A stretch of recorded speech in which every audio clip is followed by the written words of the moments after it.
When it comes to hand sanding, most woodworkers use a 9x11 piece of sandpaper like I've got right here. Now if you're like me, the way I would use this in my shop for hand sanding, I'd take that 9x11 sheet piece of paper, I'd cut it down into smaller strips, I'd try to find me a flat piece of scrap material and wrap that piece of paper around it and try to do my hand sanding. The problem with this method is that it's very difficult to keep the paper tight and flat. The sanding paper also has a tendency to tear on the corners, and I really don't get a chance to use the entire surface because I only really have a small area that I can work with. The rest of the paper is used to grip the block. So some of us have gone out and purchased the aftermarket sanding blocks like I've got here. Now, these aren't really much better. They're very difficult to load the paper up underneath those little nails, and it's incredibly hard to get it tight enough that the paper doesn't move back and forth and eventually tear on that line. So let me show you a brand new tool called the Sand Devil, which is a much better solution. It's made from thermoplastic, very long life, it's got a lifetime warranty on it, but what I really like about this tool is that it doesn't use the 9x11 sheets. We're using a standard 3x21 sanding belt. It's just like loading an electric belt sander. We pull back on the tension device, which releases the back assembly, and the belt slides off. If you want to change grits from a coarse to a medium to a fine, it only takes a second. Slide it back on and push the tension device down, and if you listen, hear how it snaps that belt real tight? I've got a perfectly flat, tight surface. Now, it also has a pointed area, a tapered. We can use both the top and the bottom. We've got a curved area and a square corner to get into those really tight areas. Now, one of the best features about this is the cloth sanding belt. The cloth sanding belt typically will outlast the standard 9x11 sheet 10-to-1. And when we drag it across a very sharp edge, it doesn't tear the paper. Even if I take it down on this sharp corner, I can really use it like a rasp without worrying about tearing the surface, and you can see how quickly we remove the stock. Now let me show you a few other tips on how to use your Sand Devil in your shop.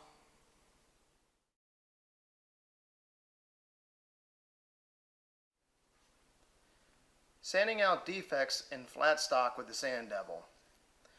Most of us already own random orbit sanders. The problem with trying to get a defect out of flat stock with a random orbit sander is that the soft pad on the underside follows the contours of the stock. That's what makes the Sand Devil a handy tool. The large flat surface will bridge over that defect and allow us to work out the stock nice and evenly. Now I know it's difficult to see, but the board I have in front of me has got a mark right across it here from the planer. I'm going to highlight this with a pencil. I'm using about a 150 grit sandpaper on my Sand Devil. Now, because we've got a nice long flat surface, the Sand Devil is also very aggressive. It only takes a couple strokes to work out that defect in our stock. Bridging across that area and working it down nice and uniform.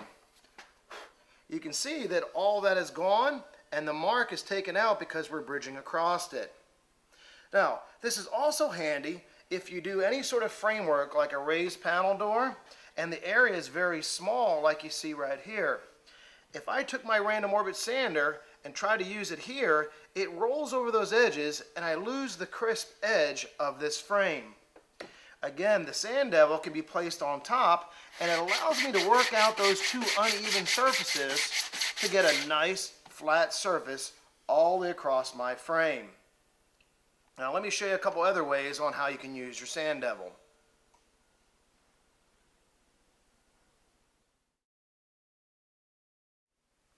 Sanding tight corners and curved surfaces with the Sand Devil. I've got a little mini raised panel door here in front of me, and one of the challenging things to hand sand is these tight corners on the inside of our panel. Now typically we would try to take a piece of sandpaper and fold that sandpaper up into a really tight edge in order to get in there and try to sand it. What I like to do is I use my Sand Devil for those tight corners. Let me go ahead and take the door apart here and show you how we use the tool. Now, what I like to do here, because we're using a cloth sanding belt, which is a lot more rigid than your typical 9x11 sheet, I'm going to release the tension here, and I'm going to slide that sanding belt so that the edge of the belt sticks out past the Sand Devil by about 1/8 of an inch, and lock it back in place. Now by doing that, I end up with a super crisp edge, a tighter edge than you can even get by folding up sandpaper. We take that piece that we're trying to sand and it fits right into that corner. So even if we had a little defect or a burn mark that was left behind by that router, we could take our Sand Devil, get into that tight corner, and essentially remove it in the matter of seconds without losing the profile. Now when it comes down to large curved areas, and one of the things I hate sanding the most is the curves on the raised panels. Most of us typically lose that sharp edge because we end up hitting it with an electric sander. We can use the same technique with our Sand Devil. The only difference is we're going to release the tension of our Sand Devil.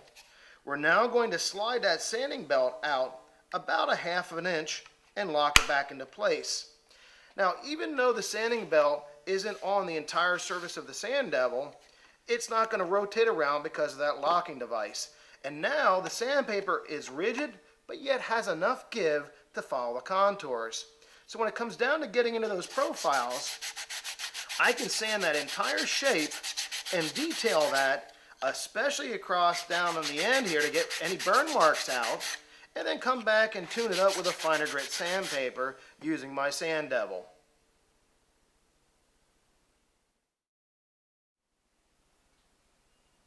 Sanding molding, trim, and tight corners with the Sand Devil.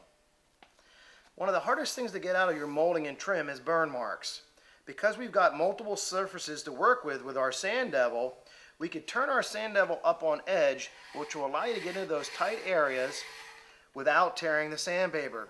Again, we're using that cloth sanding belt, which is very durable and doesn't rip like a normal sanding sheet. When it comes down to these really tight corners in this piece of trim, we can use the Sand Devil just like we did on that panel.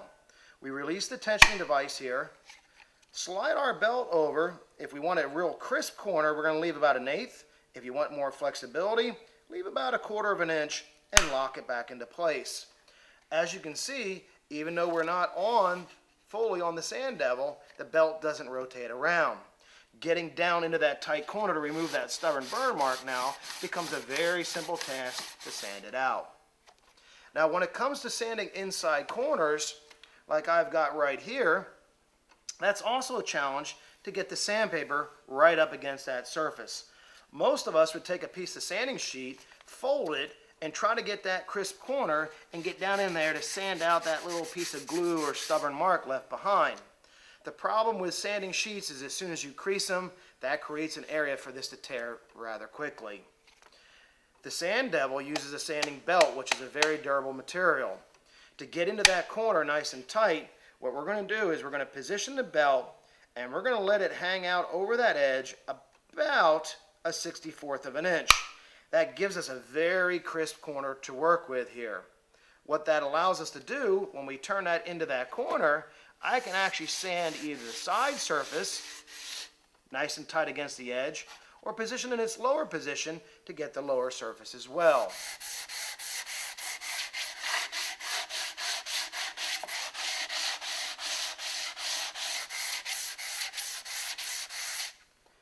Now as you can see, with all the sanding that we've been doing by knocking off the edges and the sharp corners, our sanding belt is still as good as new, but you notice how it's starting to load up a little bit. Now most of you don't think about using this application with a hand tool, but because we're using a durable sanding belt, unlike a piece of sandpaper, we can actually take our belt cleaning stick and now basically rub that across that sanding belt, and we end up cleaning off any material that is left behind, making our sanding belts last even longer.